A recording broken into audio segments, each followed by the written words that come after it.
What up, what up, what up? Yeah, what's up, people? What's doing? Been on a little bit of a hiatus. To say the least. Yeah, just been one whole season. But yeah, we back. We back. So hope you didn't miss us too much.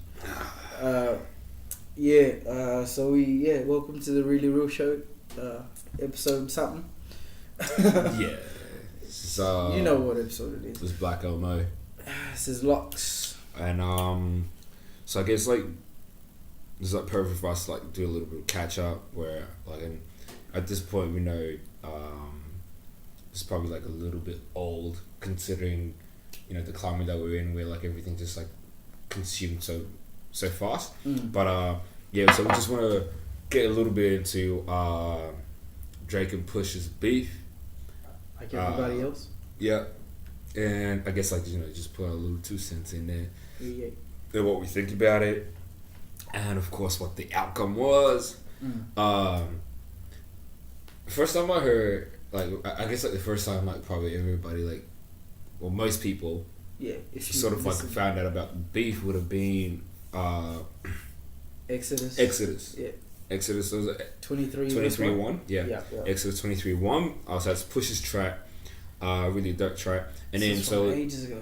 Yes, it's a few years back. And I mean it's pretty much just, and I don't get why anyone really got touched though, because he wasn't taking shots at anyone. He was just stating a fact, and the fact was Drake, because he just basically came through with the line saying, "You signed to one other nigga that signed to another nigga that signed to another." Basically, just saying. So you signed to one nigga that signed to another. Where nigga Drake is signed to Wayne, that's bad luck. and Wayne signed to Birdman, and like they're signed to right? Yeah.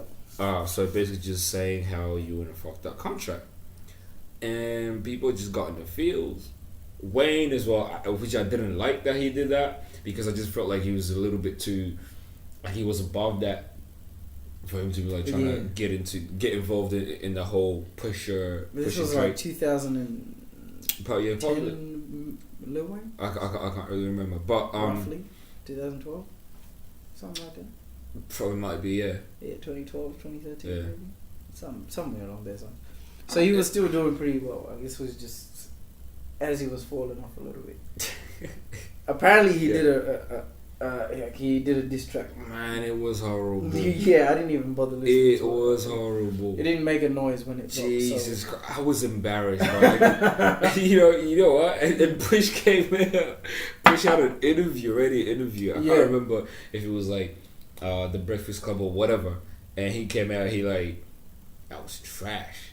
Yeah, he's like, that didn't even warrant a response. Yeah, this is that bad. And it's hard for me because like I'm a hardcore Wayne fan, we know, right? Yeah, and you heard that must have been shattering. And I'm also a Pusha-T fan, right? Yeah. So already it was kind of like fuck, right? But then I couldn't be mad at Push because like that was true. That was just a really fucking bad song. It was just all emotion and no content. Like it was just so bad. Like I think I listened to it one time and I was like, fuck, I'm never listening to this shit again. It was one time too many. I didn't even bother. I was like, nah, no thanks. But just to get back on track. So like, so that's where the beef started. Exodus 23-1. And I guess like, you know, the whole Young Money camp felt offended by that, and those facts. So the whole sneak dissing started from then, right? Yeah. Which is pretty much like classic in terms of like what happens in hip hop nowadays, where like a lot of people just sneak diss. In Push's behalf, he wasn't sneak dissing. Like he was. But saying things that, you know what I mean. Like there was never any doubt as to what he's talking about. Like, you know how people kind of say, like, Kendrick and Drake got a beef going on and they slowly sneaked. Like, you don't know exactly what he means, but Push was like, nah, this is coming for you. Well, but, like, I mean, like, after, though. There was a lot of sneak dissing after that. Yeah. Like, where, you know, like, they just drop lines in a couple songs and then, like, you sort of, like, clue shit up and figure out, all right, cool, they're probably talking about each other, right? Yeah. Which was all cool until... I guess shit really blew up when Infrared came out. Shit. That's like because you were saying how Infrared dropped, or like because of the listening Daytona party. dropped. Yeah. But yeah, he had a listening party like maybe a day before his album dropped. Yeah, yeah. And they were playing Infrared. Yeah. And then you could hear the lines like, of him dissing Drake. Yeah. And then his album dropped, and Drake had already had a reply within 16 hours of Push's album dropping, called Duppy. Now, sorry to cut you off, but just going on that whole time period, I think it's really whack how people judge beef now by when someone responds. Yeah. So they're looking more at how quick you come before before the content. Yeah. Who the fuck cares? Like this beef has never been about how quickly you respond to shit. It's about how you respond. Yeah, there's an adequate time frame for you to respond. Like, I'm not saying come back a month later or something. You know what I mean? Like, maybe it's already out of sight, out of mind. But like within a relevant time frame, right? Is all good. But you can't say niggas are like, oh, it's not within 24 hours, so it doesn't count. I was like, what? But you know who set that precedent? It was Drake himself when he did back to back. That was the thing, because prior to that, nobody ever had that. There was never. I guess it's just people just thought about it, but then what people didn't realize, or maybe they just didn't really think about it. Yeah, like what they didn't realize is just Drake had this Meek beef planned out, because when he dropped Charged Up, he already had back to back waiting. He was just waiting to tweak the lyrics up a little bit. So he was like one of those depending on how he responds is how I'm gonna drop back to back. Yeah. But Meek didn't respond, so therefore Drake. It was like one of those where Drake already was 3 moves ahead of Meek, right, type of thing. Yeah. But that's never been the premise of beef, where it's about how quickly we respond. You come back. Yeah. Not really. It's just been about. It's about what you bring back. Exactly. It's about what you come back bring to the table. And that's why when he dropped Duppy, everyone was like, "Oh, because he was petty with it." Like, Drake's petty when he. Obviously, yeah. Like, his bars don't fully hit you like that, but it's his actions afterwards as well. Mm-hmm. And then he sent that invoice to good music. Push even laughed at it. He was on what's that South American DJ just Cruise? No, Cruise? I don't know. Too many. But or just Incredible. I don't know. Whatever. But hey, he's somebody, a DJ. Somebody. And he actually laughed about it, because he was like, "Yo, that was petty, but it was really funny though." Yeah, no, it was because he liked it. And then goes services rendered. Yeah. And it's revival of career and something else. Yeah. And something about career revival and something else lyrics or. Which was funny though. I did love it. I liked it. But it was one of those everyone already knows that's fucking Drake. He's just being petty. That's what I'm saying. He comes at you in multiple ways. And but cool. It's cool. So reinventing the beef in a some way. Yeah, cool. But then I think this is when Drake did all that and it was all good. Then people was like, oh shit, Push don't know what the fuck he got himself into. But then when the story of Adidon dropped, I think Drake realized just who he's dealing with. Because he got Meek Milled, basically. I think everybody who was writing out Push, I'll come out and say, y'all don't really listen to that much hip hop, because the only reason I say that is because we've known that Push has never been one to consistently drop projects, but because that's always been his thing. His quality. He's not really a rapper. He's a trapper turned rapper, right? Yeah, basically. So he's probably out here still selling dope. To be honest with you, I wouldn't be surprised if he's me neither. Some sort of drug kingpin, still hustling and shit, straight up. So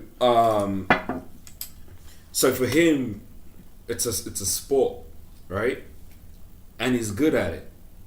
and all he does that is he raps about his fucking real life, right? Yeah.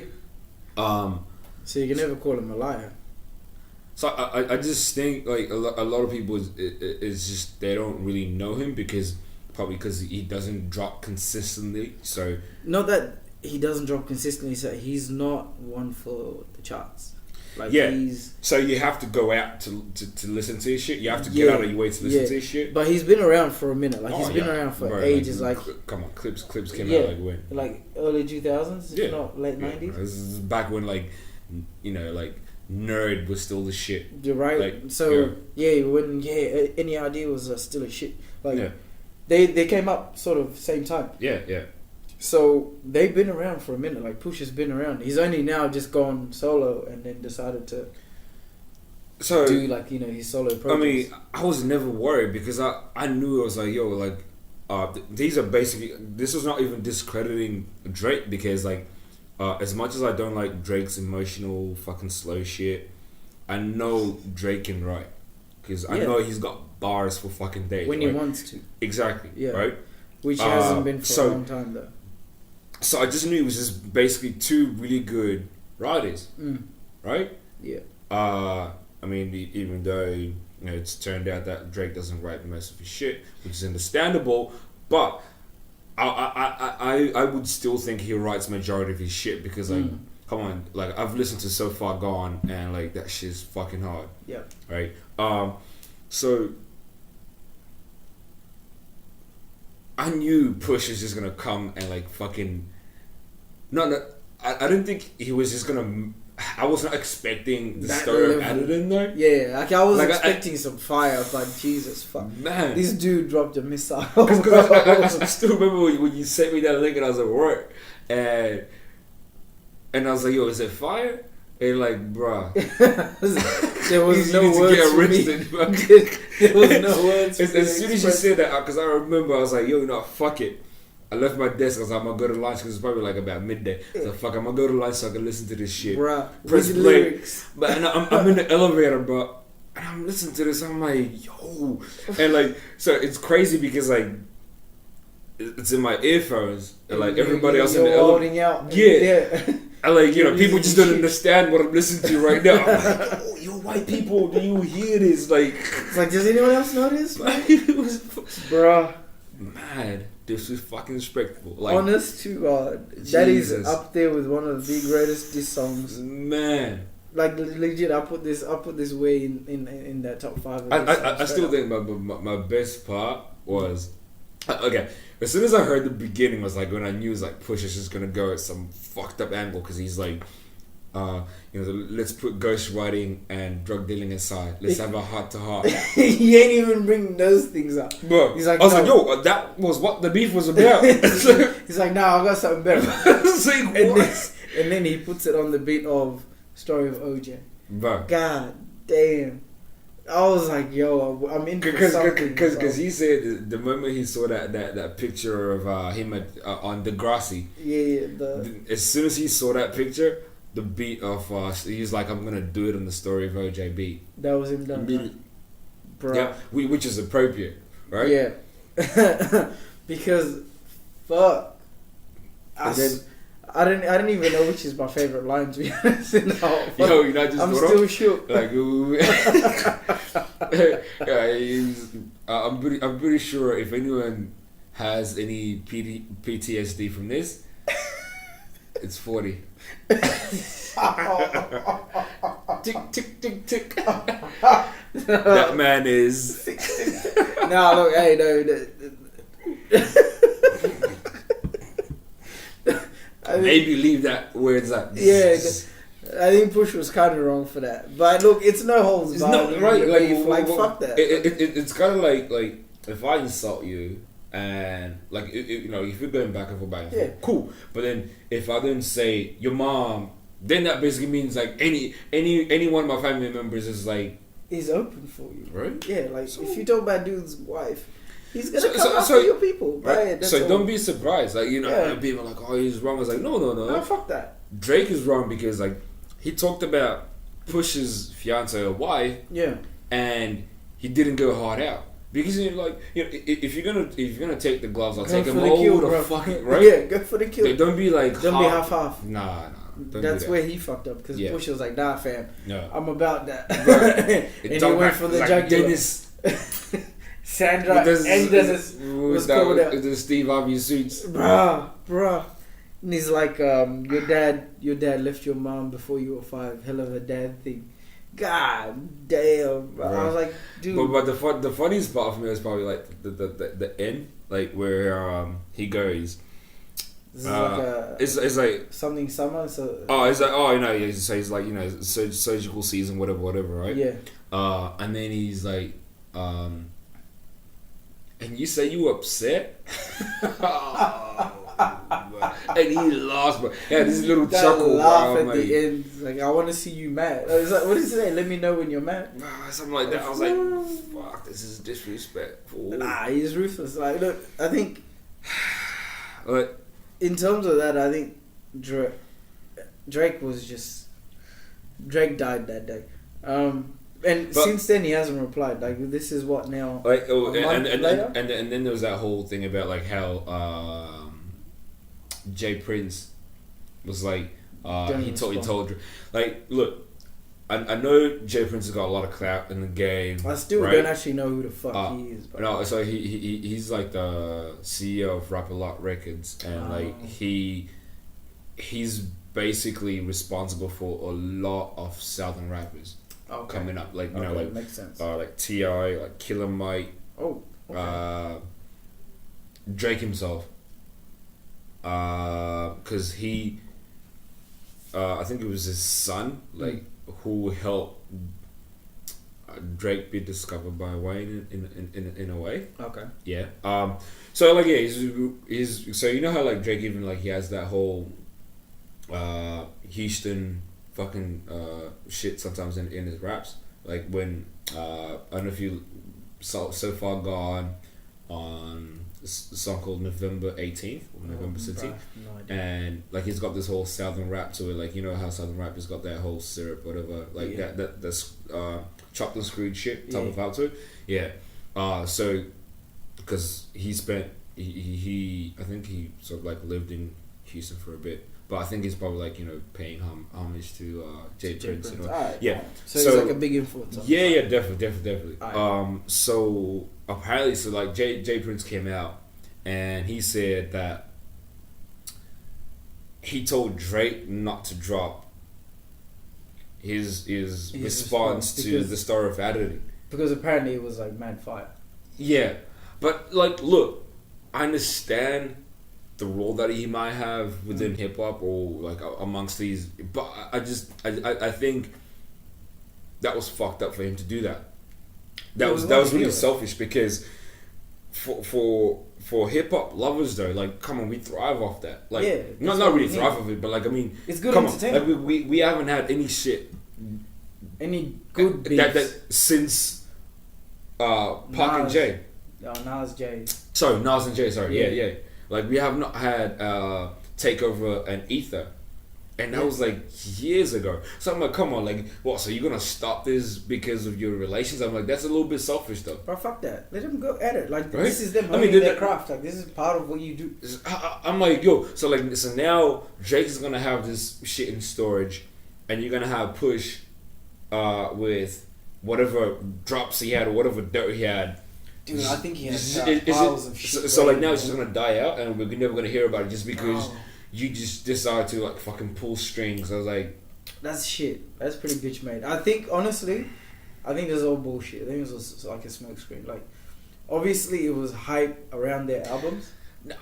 Honestly, I don't. It has been brewing for a minute, but the fact that it popped out when he dropped his album, I don't think so though. Okay.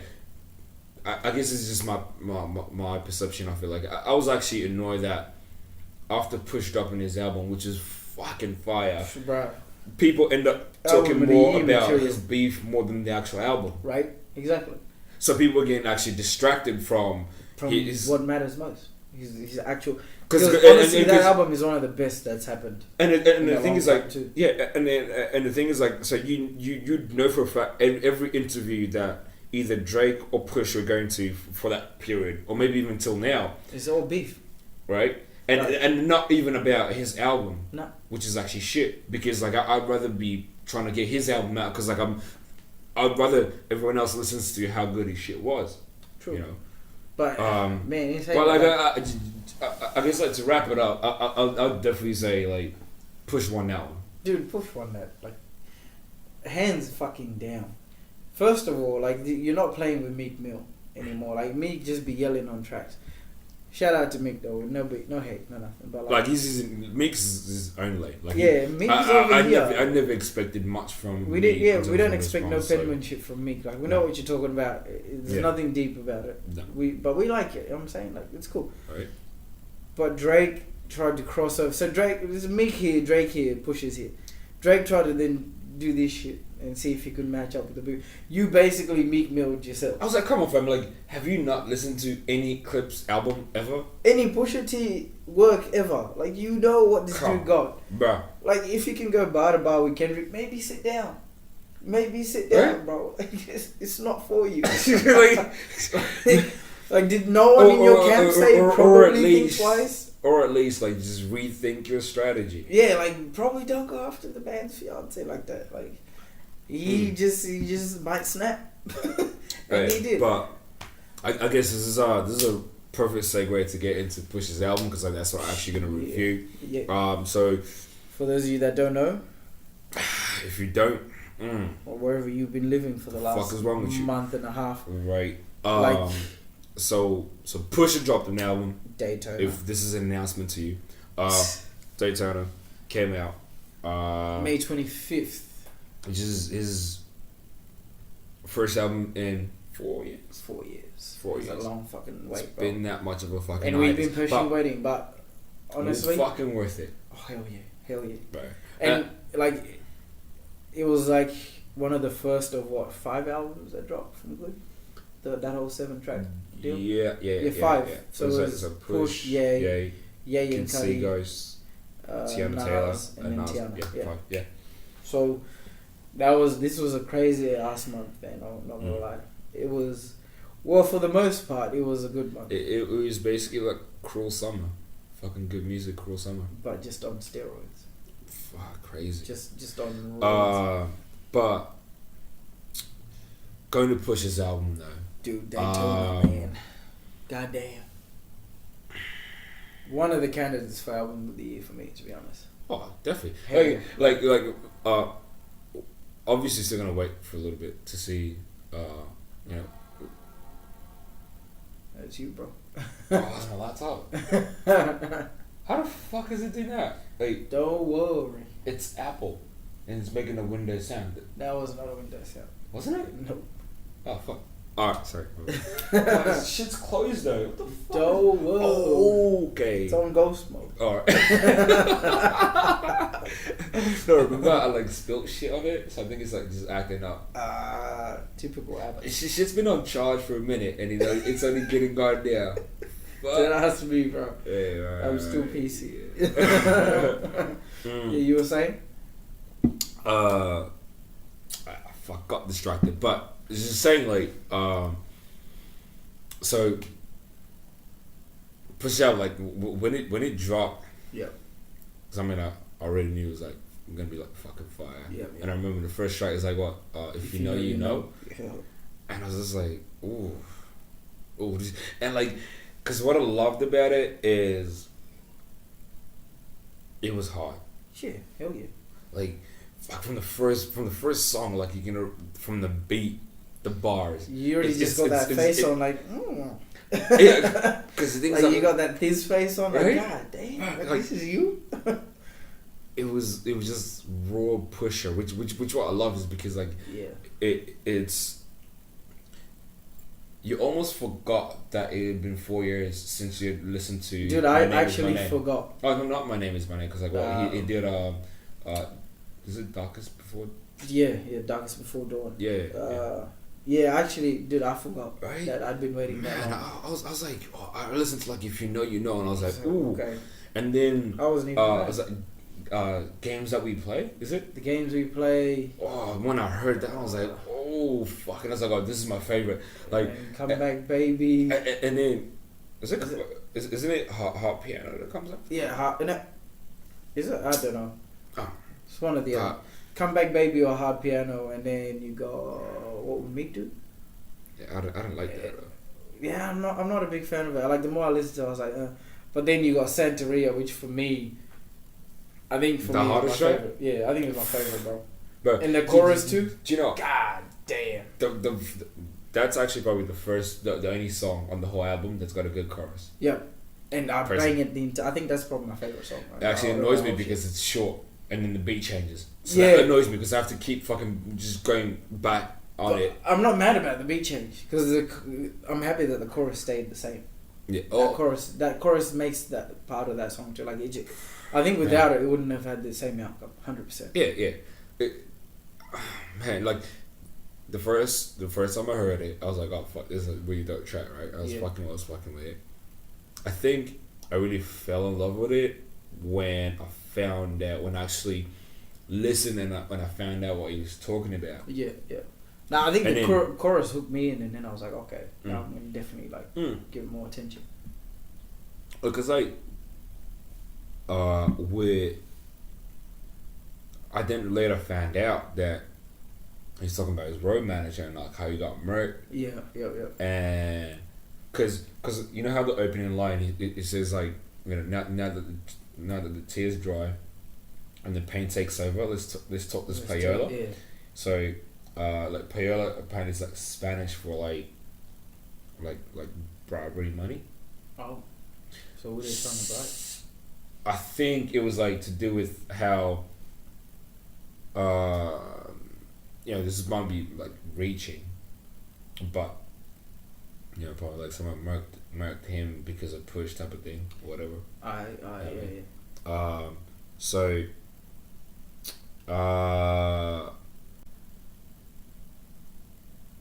think from that moment it just you know, like when you fully understand the reason why someone's actually writing or singing that song, then it clicks. It changes the whole perspective in terms of like how you listen to it, because like it's almost like every line is actually heartfelt, like where you're like, fuck, this nigga's like actually going through some shit, like because it sounds really hard, and like he sounds like, you know, like he's actually like pissed off type of thing, you know what I mean? Until you realize he actually is for real reason. Yeah, like, and exactly. Yeah. So that provided that context. Yeah. And I was just like, fuck, this is hands down my favorite song. On the whole even when album. you look up, like I looked up the lyrics as well, like the chorus. Yeah. And then when you think what he's talking about is like heaven can wait till tomorrow or something like that. Like Los Angeles is that saying in Spanish? Yeah.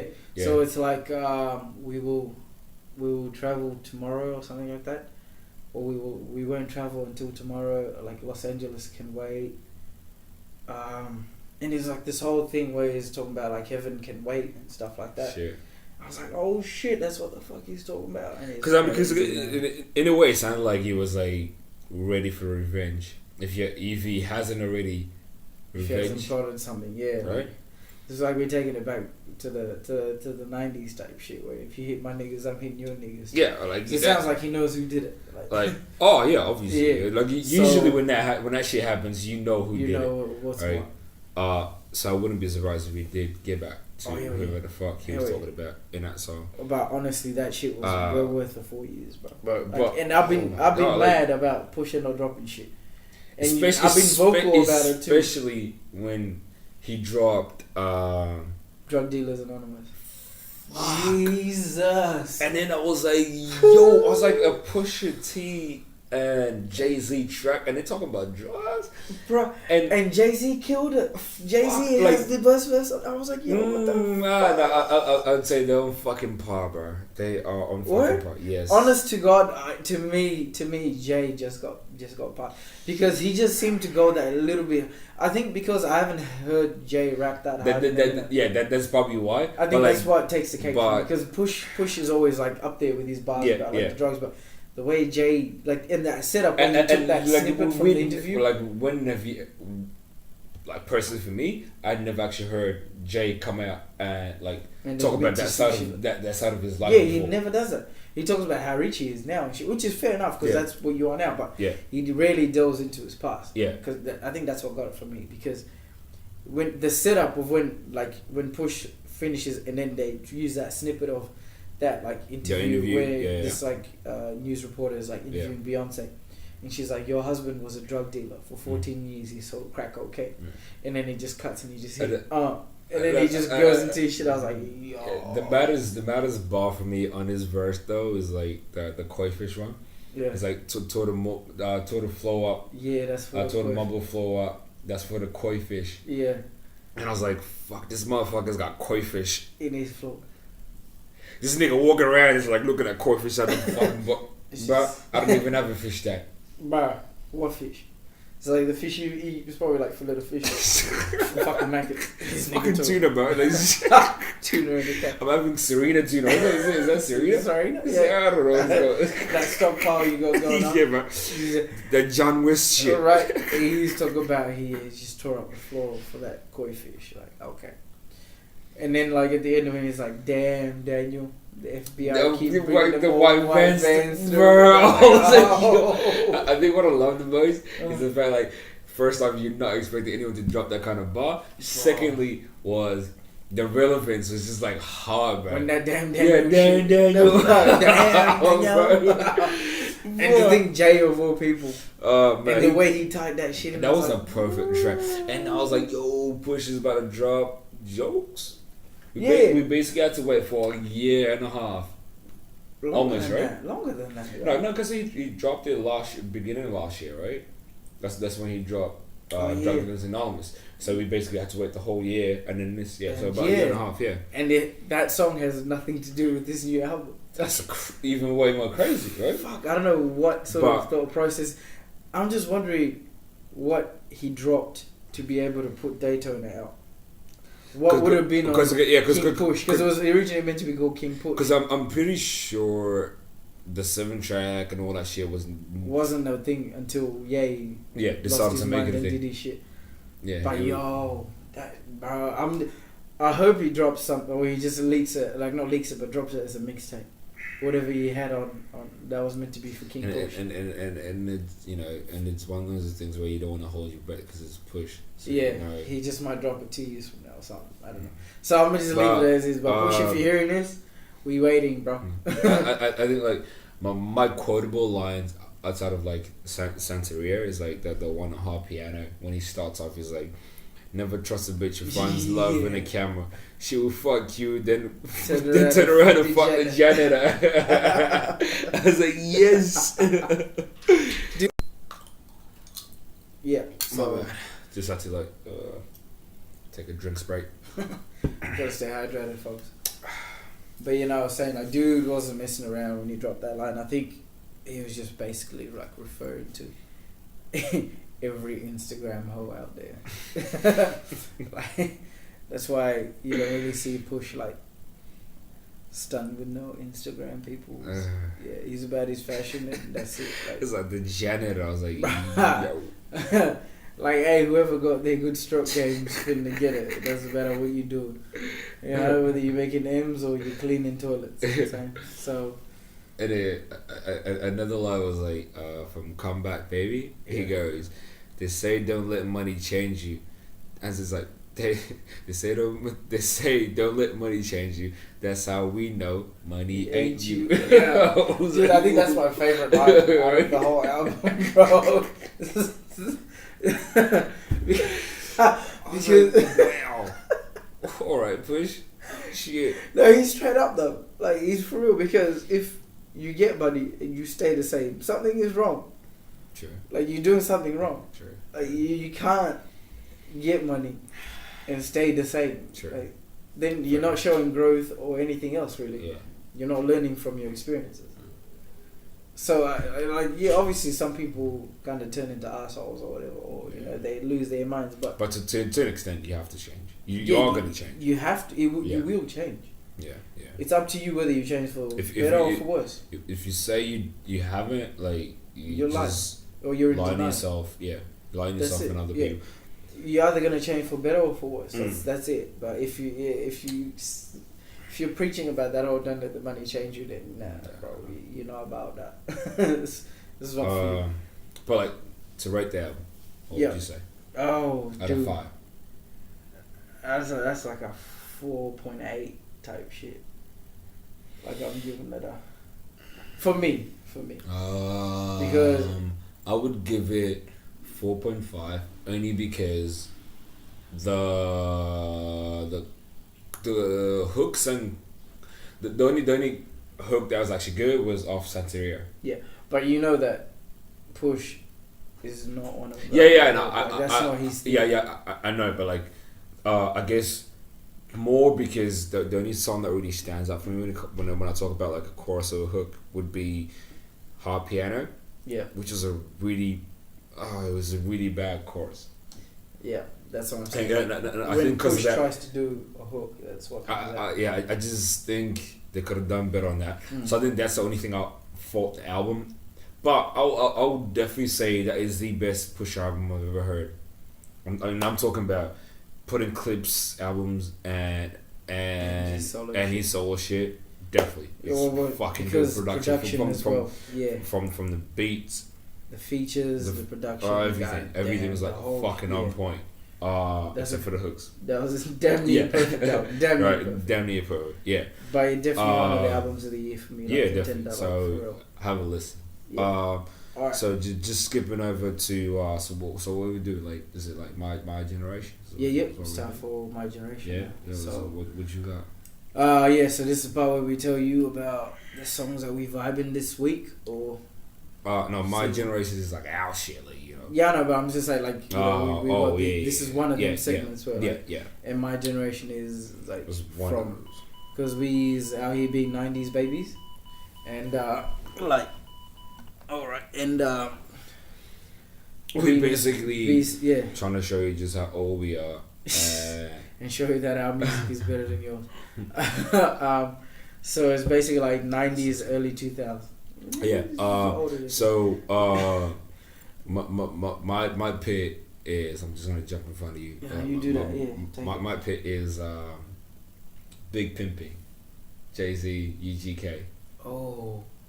I still remember that beat. Is that beat, that kind of like that tropical beat? Yeah. And you know why I still fucks with that? Is because like it reminds me like back when I was like I would have been probably like in fifth or sixth grade, and for Australians it's year 5 or year 6. And the video came out, and so the video was like, so it's like him and the bitches on the boat, Bumby and Pimp C. So they're on a boat and they're on his yacht. And it's his own yacht. For those who money is for. And like it's just old bitches in bikinis, right? Yeah. So bear in mind, this is like, you know, like way back, like 98, 99. I'll take your word for it. No, dude. No, 99 to 2000. It'll probably have to be, because like 96 was like first grade. No. So it was 99, 2000. Yeah. We'll say 2000. So 2000. Right? 2000, 2001, around at the time. No, okay, correction. Final correction. It was 2001. 2001, right? 2001. Yeah. Because, I'm 5th grade in 2001. Okay. Whichever, bro. 2001, 2002. At this point, it doesn't matter. Yeah. So the video came out, I was watching it, it's like all these bitches in bikinis, and like this is some new shit, you know what I mean? Like you can imagine, like, you know, from home. Yeah. And my grandma sees me watching this, and then she's like, what the fuck are you watching, right? And I was like, what do you mean, what am I watching? Now I'm trying to act smart. And it's just like, nigga, I see what you're watching, and I'm asking, what the fuck is that shit, right? And I was like, I'm just here for the music. That's it, bro. Right. But I stayed for the titties. I have to say so, bro. Otherwise, she's gonna shut down the video. right? And I still wanted to see them bitches with their titties and ass out. I was a little kid, but that was a foreign concept to me. That was probably the best day. It was only years later until I actually got to experience what that's like. You know, so like, yo. But yeah, so Big Pimpin', that's my pick. Brings back memories. I can't remember what album it is, but it definitely has memories for me. Alright. For my pick, so I'm definitely going to take it in the opposite end of that scale. So there was no bitchy shaking the asses in this one, but it's Janet Jackson featuring Q-Tip, Gone Till It's Gone. Got Till It's Gone. And Jay Dilla was on that beat. And no. Yeah, you know it? Oh, no, maybe you might, but this song, this was when Janet was doing Janet shit, like when she dropped, like, That's the Way Love Goes. Oh, okay. When you say Janet doing Janet shit, I just think of Titty. Yeah, so I was like, not what? Janet, that was Justin ripping Janet shit off. Justin's a real one. Did he do that or she did it herself though? No, he did it, but like it was wardrobe malfunction. And her titty came out. No one's complained. But this is like 90. Thank you, JT. Right, shouts out Justin. You're a real one. Shit, this dropped. This has been like mid 90s. Like.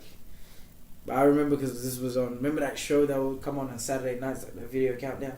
Yeah. This was on there because I still remember bugging out about the video, and like wondering who this bitch was. Yeah. And like that song, and because I recently reheard it, and I was like, yo, shit, I can't believe I forgot this song, but it's a perfect song. It's got a Q-Tip on it, Janet Jackson, Jay Dilla, the legendary Jay Dilla on them beats. Yeah. Killed it, and it's insane. So yeah. Look that up. Jay Dilla, Janet Jackson, Q-Tip, Got Till It's Gone. Yeah, that's my I'll look it up. Maybe I might know that. I'll play for you. Straight up. This shit's smooth, it's chill, the beats is tight. It's awesome. But moving on now. Enough for him. So we're gonna do a little bit turn up. My shit right now is, guess what I came across today? Man, I was so fucking excited. I was on a ferry and like, I don't know what, I was looking for like Rate the Bar shit. Yeah. And I just remembered Gotta and Mr. Martian. So this is Gotta. Track is called Martian. Yeah. Trust me. Who's the producer? I'm forgetting the producer, but. This beat is stupid. Like stupid. This is like 2012. Oh my god. 2011, 2012, just bumping that shit. It has to be just, like, which is crazy because it's actually not popular, but like, I don't think there's so many beats that bang so hard. And it was like 2.5 minutes. It was fucking short, but it's sweet. It's perfect. Gotta. Martian. It's off, I think, Gottaville 2. Yeah. Man, so shit's a like fucking banger. Like Little Knife. That is a clear definition of a fucking banger. Right. The one that I got is Bigger Than You. So this is a new one off 2 Chainz, Quavo, Drake. Murder on the Beat is produced that one. Shit's tight. Kinda sounds a little similar to Butterfly Effect, but no one cares. That shit goes. Shit bangs. If you're in it for the lyrics, you're missing the whole point. It's just tight. I love the beat. Chorus is tight. It's just a good turn-up track. If you feel like it's not too ignorant, it's in between, and I like that. So it's tight. Like, you know what I mean? Like you feel like the lyrics kind of do make sense. If Drake's the one rapping them. 2 Chainz misses me a little bit, but that shit's tight. Yeah. So if you really want to listen to his stuff, but anyway, we just like shut the fuck up, dude. Shit, goddamn. You know, fuck this summer. Dickhead. Anyways, on to Afrobeats. Don't worry about this bitch boy. He's in his feels today. The one that I got this week for Afrobeats, just kind of like the DJs of the hour in the world of Afrobeats, Destruction Boys. They got a song with Tipsy called Madness. Okay. And in true Destruction Boys styles, I guess just bass heavy. Yeah, it's just repetitive. Just insane repetitive lyrics, and I love it, man. That's shit. If you're in it for a good time, goddamn it, Destruction Boys is your people. Madness, how much? Madness, that shit's tight too, bro. It's typical Destruction Boy stuff. It's hard to put down. It's catchy as fuck. That's all you're gonna be bumping. So, Destruction Boys featuring Tipsy, Madness. I'm gonna check it out. What you got? I got this Solo Spino. Damn, what the fuck is that? Yeah, God. I had to look it up just to make sure. Solo Spino, and it's featuring Davido and is it Maya Kun or Maya Khan? I don't know. You're the one listening to that shit. I don't know, man. Yeah. Seems like I have to learn Spanish just to fucking pronounce half these motherfuckers. But it's called Touch. Man, that shit's fucking mad. Yeah. Bang. So I don't know how old it is. So one of the songs where you just come across like randomly. You're like, oh shit. Yeah. Because the funny thing is, I actually had it for a bit on my phone, just never actually paid attention to it. Typical. And then, because bro, this is a fucking thing about having so many songs on your phone, like where we sometimes miss good shit. Yeah. Because I just realized, like, when I was transferring from Apple Music to Tidal, I had like a bunch of shit. About 5,000. What's it? 5,000? Long story short. Sorry. Touch. So we back to Touch. Solo Spino, Davido, Maya Kun, Touch. Fucking dope song. It bangs hard. You heard it here first. Maybe slightly later on than first. Either way, check them shits out. Alright. We'll peep you on the next episode of The Really Real Show. Alright. Stay tuned. Keep it real. Show some love. Alright. Peace.